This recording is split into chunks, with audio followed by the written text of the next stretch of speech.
Modi care morning. আমি Trisha Ghosh, class 11, আমার 70 years old. আজ আমি আমাদের মোদি কেয়ারের স্পিক অ্যান্ড স্প্যানের ডেমোটা করে দেখাবো। তো এটা হলো মগ, দেখতে পাচ্ছেন খুব জং ধরে, মানে খুব আয়রন পড়ে রয়েছে। আমরা এটা দিয়ে পরিষ্কার করে দেখাই।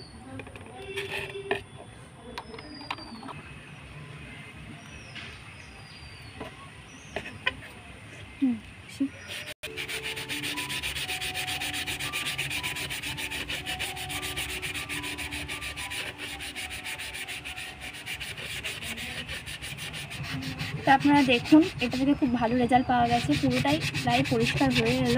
আমি এটা থেকে খুব ভালো রেজাল্ট পেয়েছি। এবার আমার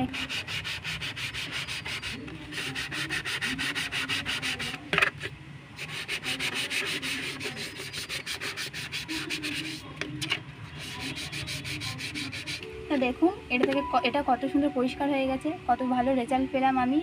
এটা থেকে আমি আমার ফিউচারও গড়তে পারি এবং আপনারাও এটা ইউজ করুন, ভালো রেজাল্ট পাবেন। এখান থেকে আপনাদের ফিউচার গড়তে পারবেন। আমার মোদি কেয়ারের প্রোডাক্টগুলো ইউজ করে খুব ভালো লেগেছে। Good Modi care morning. Thank you.